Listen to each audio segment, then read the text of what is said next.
In this tutorial, we're going to look at how to do an advanced blog post or news item. So we're logged in now to the back end of the website. So again, we select Post and then View.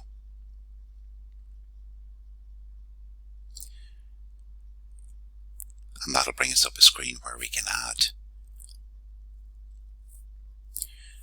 add a new blog post or news item.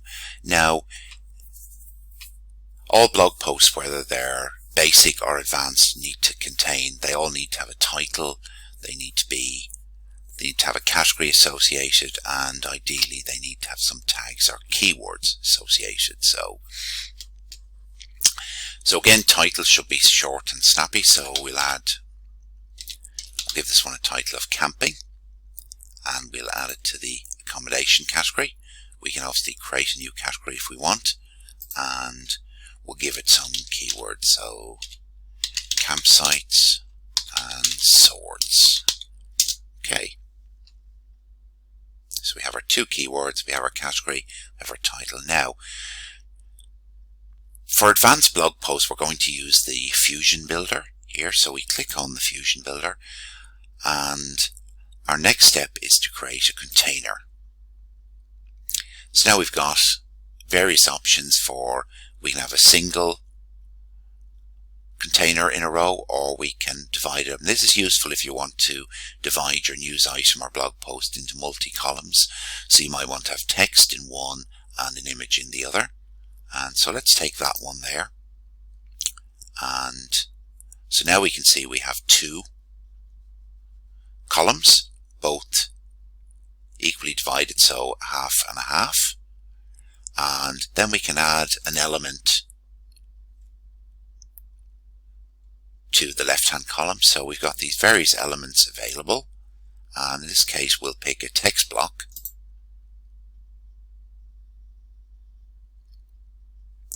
and now we can type in some text. Once we've done that, we click Save, and we can now see that's been added to the left-hand column. So let's say now we want to add an image to the right-hand column,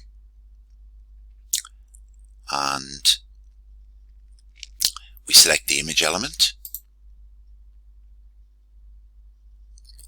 and that gives us the option to upload an image from our computer. So we click on Upload Files, and then we select an image,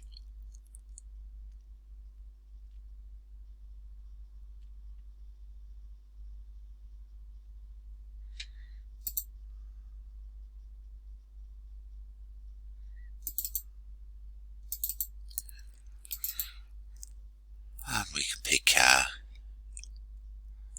I'll pick an image of Swords Castle,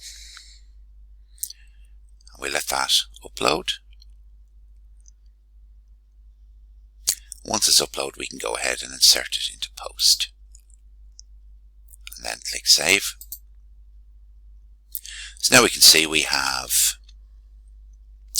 some text in the left hand column, and we have an image in the right hand column. Now we can go ahead and add further containers, and we can say we just want a full width container underneath, and we can go now and add some text if we like,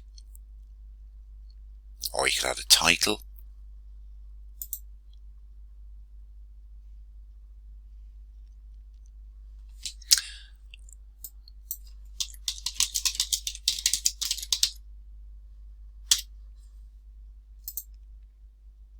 So we save that, and we can see now we have, and if we preview that, it'll show us what we have.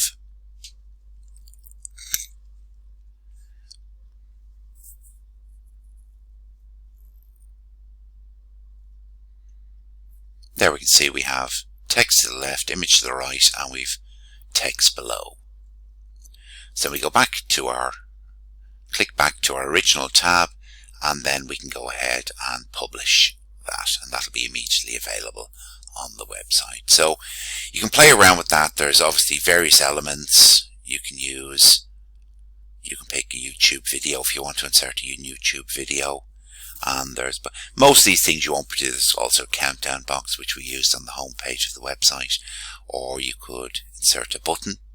So various things you can do there, which I won't cover in this tutorial, but I've just done the basics of the text and the image. So that concludes this tutorial.